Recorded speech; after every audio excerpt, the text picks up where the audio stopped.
So the price of oil is lower now than it was when the war started, and that means the geopolitical risk has all but dissipated from the market.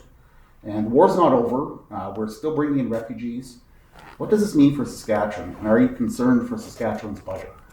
Well, I think the number one concern that I have as it pertains to the energy industry in this province and in this nation is the lack of certainty that's being provided at the federal level, which is preventing investment back into the industry. That's the largest hang-up I think that the energy industry has. They produce some of the cleanest product that you can find on earth. They have companies that are making profits here today that likely in a much more certain environment would be reinvesting those profits into our communities, reinvesting them into the very industry that we have. And so that will change, I suspect, as federal government changes, which you're only one election away at the federal level from a significant change, of course. So am I concerned about the energy industry? In the long term, no. We're going to need oil on Earth for quite some period of time. I'm proud of the innovation and investment that Saskatchewan producers have made, whether it be in the heavy oil plays up in the North Battleford to Lloydminster area, or whether it be in the enhanced oil recovery and what they're doing in the southeastern portion of the province. We're very proud of not only what we're producing, but how we're producing it. And so in the long term, that is going to prevail. In the short term, there's some ideological, unrealistic policies that are coming out of the federal government that are really preventing the growth in that industry in this year and the next, and at least up till the next federal election. So, you mentioned heavy oil.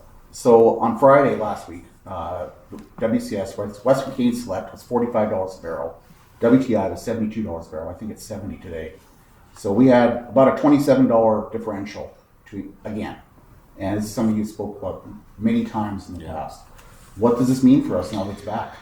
Well, I don't. First of all, in today's environment, I'm not exactly certain I understand why it's back.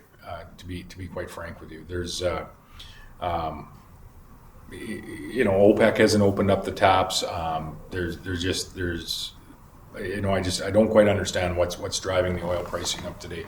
But in saying that, regardless of where it is today and what the differential is today, we still have, if we agree on the fact that as we look over the next 5, 15, 20 years, that the oil industry in Saskatchewan would, and needs to be part of the oil that is being provided to us in the world, we still have the age-old problems that we've had for the last number of decades. Egress is still going to be an issue. Getting product out ultimately as we get through these lean policy years and get to something better, we're likely going to have oil back on the trains in the not too distant future, despite having a new outlet to the west coast for the oil sands. So, the challenges really haven't changed. The short-term challenges have grown in the policy development of our federal administration.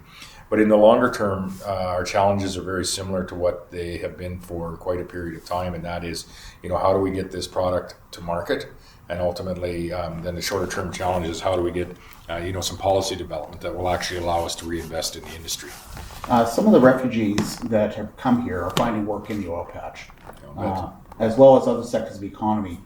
Our declining birth rate, which is 1.4 last year in Canada, coupled with the retirement of the baby boomers, means that continued labor shortages are going to be a reality in Canada and Saskatchewan basically forever. Is Saskatchewan looking at bringing in more refugees, and I mean like vast numbers of refugees and more immigrants to help counter that demographic trend? Yes. The short answer is yes. I think where we are today, we have about 6,000 provincial, 3,000 federal that come in. With the 500,000 number that the federal minister floated the other day, that puts us in the 15,000+ a year, which is helpful. We would need all of that, in particular in these years where we have a number of folks coming from the war-torn area of Ukraine to find a safer place in Saskatchewan. And so, but aside from that, if we're going to build everything that is, already committed to, and there's more in the wings, we most certainly are going to need more people here. We just hit 1.2 million people the other day. We're on track with our growth rate to hit 1.4. I would encourage you in the last half of December to watch for our quarterly report that will come out, because I have a feeling that it's going to be very positive, a very positive indicator on what is happening in Saskatchewan. And so there is some work happening at the federal, provincial, territorial immigration ministers meeting right now, where various provinces, led by the co-chair, who happens to be Minister Harrison from Saskatchewan, and then Minister Fraser, the federal minister, on exactly how we are going to work through the 500,000 commitment the federal government made, and how that is going to be divvied up with respect to provincial nominees versus federal nominees. What we have said is all 15,000 should come, at least 15,000 should be Saskatchewan's number, and 100% of those should be provincial nominees, so that we can prioritize. Pardon me? Would you like to increase that number, or would you like to see? Well, 15 would be our share of the 500,000. I mean, would you like to see 25,000, Sure. 30,000? Yeah, absolutely. And I don't know, once they're into Canada, they will move around within Canada. And I think, with the positive environment that Saskatchewan has over the next couple of years, we may see some in-migration as well. But, 15 would be a significant increase from 9. And if we could fill 15, yes, we should be able to go beyond that. The other thing I think that's important for us is that you talked about the birth rate, but is to continue to keep our kids at home. And we're getting better at that. We're way better at that than when I graduated high school, when it was nothing short of a mass exodus to the west. So we are much better than we were even a number of decades ago. But I think there's still room for us to move there. Yeah, when I was in university, it was all about when you move into Calgary. Yeah.